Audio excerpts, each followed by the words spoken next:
Hello students, I hope you all are fit and fine. Today we will study chapter number 15, that is improvement in food resources. आज हम इस chapter में देखेंगे कि किस तरह से फूड रिसोर्सेज में इम्प्रूवमेंट किए जा सकते हैं. Let's have a general introduction कि हमें या किसी भी लिविंग ऑर्गेनिज्म को फूड की ज़रूरत क्यों होती है. For nutrition, for the growth and development. मतलब हमें हमारी ग्रोथ और डेवलपमेंट के लिए फूड की ज़रूरत होती है. प्रॉपर न्यूट्रिशन अगर हमें मिलेगा तो हम सही ग्रोथ कर पाएंगे, हमारा सही डेवलपमेंट होगा और हमारी हेल्थ जो है वो बेनिफिशियल रहेगी. So in this chapter we are studying कि किस तरह से हम हमारे फूड रिसोर्सेज को इम्प्रूव कर सकते हैं या फिर मैनेज कर सकते हैं. आप लोगों को पता होगा कि जैसे जैसे समय के साथ पॉपुलेशन बढ़ती जा रही है और जब पॉपुलेशन बढ़ेगी तो डिमांड्स भी बढ़ती जाएगी. मीटिंग टू डिमांड्स मतलब उनकी डिमांड्स को फुलफ़िल करने के लिए हमारे पास इतने रिसोर्सेज होने चाहिए कि जो ग्रोइंग पॉपुलेशन है उसके साथ हम उन सभी लोगों को सभी सुविधाएं मुहैया करा सकें. तो इसके लिए हमें ज़रूरी है कि मेन चीज़ सबसे पहले क्या चाहिए, भोजन, फूड चाहिए. तो हमें सबसे ज़्यादा किस पर ध्यान देना होगा, from on the food resources. अब आप लोग जानते होंगे कि फूड रिसोर्सेज मेनली किस पर डिपेंड करते हैं, on the agriculture and animal husbandry. मतलब कुछ लोग जैसे वेजिटेरियन होते हैं, कुछ नॉन वेजिटेरियंस होते हैं. तो इस तरह से फ्रॉम वेजिटेरियंस एग्रीकल्चर पर डिपेंड करेंगे, नॉन वेजिटेरियंस एनिमल हस्बेंड्री पर डिपेंड करेंगे. तो इस तरह से हम क्या कर सकते हैं कि ये जो हमारे फील्ड्स हैं, एग्रीकल्चरल फील्ड है, एनिमल हस्बेंड्री की फील्ड है, इनमें हम इम्प्रूवमेंट्स ला सकते हैं, नई टेक्नोलॉजीज़ का यूज़ कर सकते हैं और जो बढ़ती जनसंख्या है, पॉपुलेशन है, उनकी डिमांड्स को हम फुलफिल कर सकते हैं. So let us start the topic improvement in crop yields. सबसे पहले हम बात करते हैं फूड प्रोडक्शन की, क्रॉप यील्ड्स की बात करेंगे.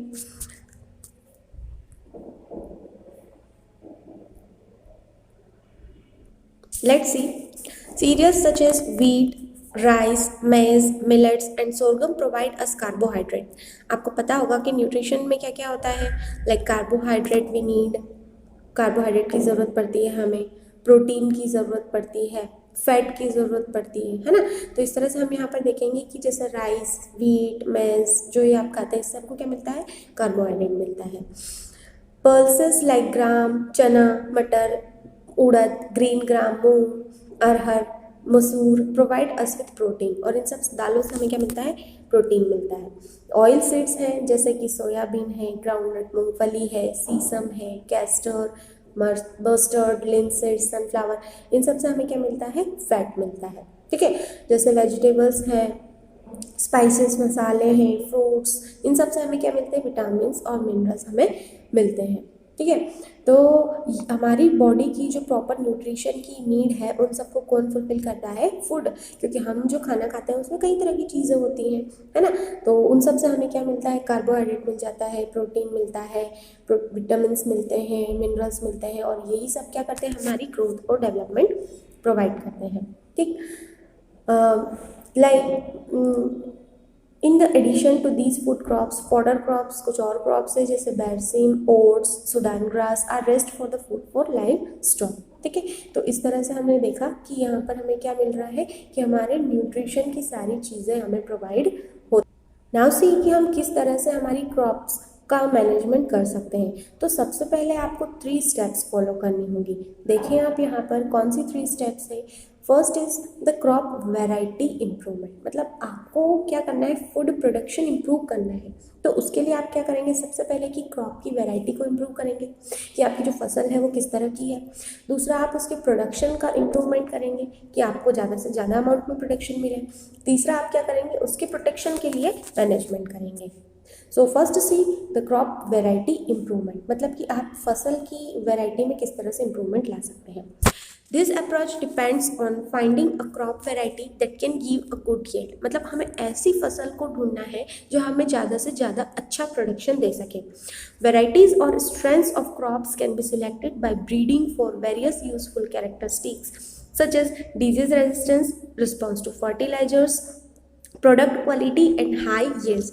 मतलब जैसे क्या होगा कि जब भी आप कोई फसल को आप ग्रो करना चाहते हैं, आप कुछ क्रॉप्स ग्रो करना चाहते हैं, तो आपको कुछ मेजर्स होंगे जिनके बेसिस पे आप सिलेक्ट कर सकते हैं कि आप किस तरह के बीज लेंगे। तो देखिए, जैसे सबसे पहले आप कैसे होना चाहिए, आपके सीड्स डिजीज रेजिस्टेंस होने चाहिए, मतलब कि अगर आपने फसल लगाई है तो उनमें बीमारियां कम से कम लगे, मतलब प्रतिरोध होना चाहिए बीमारियों के प्रति। देन रिस्पॉन्स टू फर्टिलाइजर्स, हम फर्टिलाइजर्स का यूज़ किस लिए करते हैं, जैसे कीड़े वगैरह लग जाते हैं या कोई दूसरे इंसेक्ट्स हैं हमारी फसल खराब करते हैं, तो उन फसल को उनसे बचाने के लिए हम फर्टिलाइजर्स यूज़ करते हैं। तो हम जैसे फर्टिलाइजर का इस्तेमाल करें अगर हमारी फसलों पर, तो वो अच्छा रिस्पॉन्स देना चाहिए। नेक्स्ट इज प्रोडक्ट क्वालिटी, कि जब आपकी फसल जब फल देगी, आपकी जो फसल बनेगी, तो कैसा होना चाहिए, गुड क्वालिटी का प्रोडक्ट होना चाहिए और हाई यील्ड, मतलब कि ज़्यादा अमाउंट भी होना चाहिए।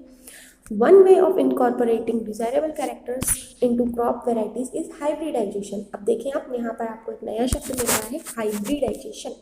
क्या होता है, refers to crossing between genetically dissimilar plants। मतलब क्या हो रहा है कि अगर कोई दो अलग अलग वेराइटीज़ के प्लांट्स हैं, आप उनको क्रॉस करवा के एक नई स्पीस का डेवलपमेंट कर सकते हैं। किस तरह से कर सकते हैं कि दिस क्रॉसिंग में भी इंटर वेराइटल, मतलब कि अलग अलग वेराइटीज़ को आप क्रॉस करवा सकते हैं। इंटर स्पेसिफिक, मतलब कि दो अलग अलग स्पीसीज प्रजातियों को जिनके gene of the same genus, जिनके जीन्स कैसे हैं, सेम है, या फिर इंटर जेनेरिक भी हो सकता है ना, अलग अलग जीन्स की वेराइटीज़ को भी आप क्रॉस करवा सकते हैं।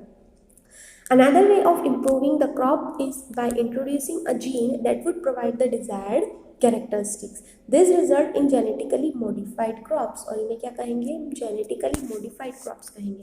मतलब क्या होता है कि आजकल बहुत सारी टेक्नोलॉजीज डेवलप हो गई हैं, जो लैब्स हैं, एग्रीकल्चरल लैब्स हैं, वहाँ पर क्या कर सकते हैं कि हम डिज़ायर्ड कैरेक्टर्स, मतलब मन चाहे गुणों वाली हम फसल को ले सकते हैं। जैसे मान लो कि अगर आपके पास क्या हो रहा है, कोई एक पौधा है जिसकी हाइट क्या है, कम है ना, आप क्या कर सकते हैं, उसमें ऐसे जीन्स का ट्रांसफ़र करवा सकते हैं कि आपके पौधे की लंबाई क्या हो जाए, ज़्यादा हो जाए। अगर कोई आपका पौधा है वो जो कम फ्लावर्स देता है ना, तो क्या कर सकते हैं, आप कुछ ऐसे जीन ट्रांसफ़र करवा सकते हैं जिससे आपका पौधा लंबा भी हो जाएगा और वो अच्छी फूल भी देगा, फल भी देगा, है ना। तो this is all happening in genetical engineering, और ये किसकी मदद से होता है, जेनेटिकल इंजीनियरिंग की मदद से। Next will see crop production management. अब आपको क्या करना है कि क्रॉप्स, जब आपने मान लो कि सबसे पहले आपने क्या किया, क्रॉप की वैरायटी को मैनेज किया, मतलब किस तरह के बीज लेने हैं आपको आपने देखा। अब आप क्या करेंगे कि क्रॉप के प्रोडक्शन को कैसे मैनेज करेंगे। Let's so see in India, as in many other agricultural based countries, farming ranges from small to very large farms। मतलब क्या होता है कि हमारे यहाँ पर कहीं बहुत छोटे छोटे खेत भी मिलेंगे, कहीं बड़े बड़े खेत भी मिलेंगे। So different farmers that have more और लेस लैंड, मतलब कि फार्मर्स के पास, कुछ के पास कम ज़मीन है, किसी के पास ज़्यादा है। Money and access to information and technologies, मतलब कुछ लोग क्या करते हैं, बहुत टेक्नोलॉजीज़ का यूज़ करते हैं अपनी फार्मिंग में, और कुछ ज़्यादा ज़मींदार हैं, ज़्यादा पैसे हैं, तो वो क्या करेंगे कि नई नई टेक्नोलॉजीज़ को यूज़ करेंगे। In short, it is the money or financial conditions that allow farmers to take up different farming practices and agricultural technologies। मतलब वही है कि जिसके पास ज़्यादा पैसा होगा वो क्या करेंगे, नई नई टेक्नोलॉजीज़ का यूज़ कर सकते हैं। There is a correlation between higher inputs and yields। मतलब क्या होगा कि आप देखें यहाँ पर इनपुट और yield, मतलब कि आप के बीच में क्या दिख रहा है आपको, एक कोरिलेशन दिख रहा है। कैसा कि आप जितना ज़्यादा इन्वेस्ट करेंगे, है ना, जितना ज़्यादा आप आपकी खेती में पैसा लगाएंगे उतना ही अच्छा आपको क्या मिलेगा, प्रोडक्शन मिलेगा। Thus the farmers purchasing capacity for inputs decides cropping system and production practices. ठीक है, therefore production practices can be different at different levels. They include no cost production, low cost production and high cost production. मतलब कि farmer की जो purchasing capacity है उसके ऊपर depend करेगा कि उसका प्रोडक्शन कैसा होगा, उसका क्रॉपिंग सिस्टम कैसा होगा, और किस तरह से उसकी फसलें आपको, उसका रिजल्ट्स आपको मिलेंगे। And the next is crop production management. मतलब अभी तक आपने देखा कि सबसे पहले आप क्या करेंगे, क्रॉप की वेराइटीज़ को मैनेज करेंगे, देन आप क्या करेंगे, क्रॉप के प्रोडक्शन को मैनेज करेंगे, और उसके बाद आप क्या करेंगे कि क्रॉप का प्रोटेक्शन करेंगे, मतलब जब आपने बीज चुन लिए कि आपको किस तरह की फसल लगानी है, उसके बाद आपने उन बीज को लगा दिया, तो आप क्या करेंगे उसकी प्रोडक्शन को मैनेज करेंगे, मतलब किस तरह से खेती करना है आपको, डिफरेंट प्रैक्टिसेस, अलग अलग तरह की टेक्नोलॉजीज यूज़ करेंगे, ठीक है। लेकिन जब आपकी फसल बन जाएगी, रिजल्ट्स आपको मिल जाएंगे, तो आपको उसको प्रोटेक्ट भी तो करना होगा, तो इसके लिए आप क्या करेंगे, क्रॉप प्रोटेक्शन मैनेजमेंट करेंगे। अब देखिए हम field crops are infested by a large number of weeds, insect, paste and diseases. मतलब क्या होता है कि जब भी आप फसल लगाते हैं तो उनमें कई तरह की एक तो वीड्स हो जाते हैं, मतलब खरपतवार उगाते हैं, है ना, अनवांटेड प्लांट्स जिसे हम कहते हैं, इंसेक्ट्स लग जाते हैं, कुछ पेस्ट या फिर कोई बीमारियां उनको इफेक्ट करती हैं।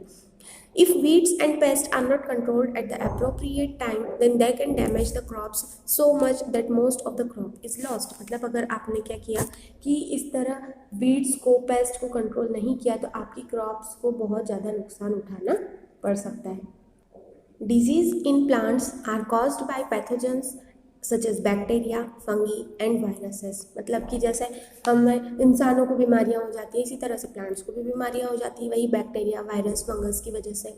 These pathogens can be present in and transmitted through the soil, water and air. मतलब क्या होता है कि ये जो पैथोजेंस है ये सॉइल, वाटर और एयर की वजह से के थ्रू प्लांट के अंदर पहुंच जाते हैं।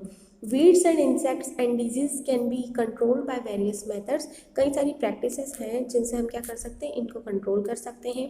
One of the most commonly used method is the use of pesticides which include herbicides, insecticides and fungicides. मतलब आप क्या कर सकते हैं, पेस्टिसाइड्स का यूज़ कर सकते हैं, जैसे कि पेस्टिसाइड्स का यूज़ कर सकते हैं, जिसमें कि क्या क्या होते हैं, हर्बिसाइड्स होते हैं, इंसेक्टिसाइड्स होते हैं और फंगिसाइड्स। मतलब बीमारी के ऊपर डिपेंड करेगा, जैसे कि आपको पेस्ट कंट्रोल करना है ना, तो आप क्या करेंगे, अगर आपके फसल में इंसेक्ट्स लगे हैं तो इंसेक्टिसाइड्स का यूज़ करेंगे, फंगस की वजह से बीमारी है तो फंगिसाइड्स का यूज़ करेंगे।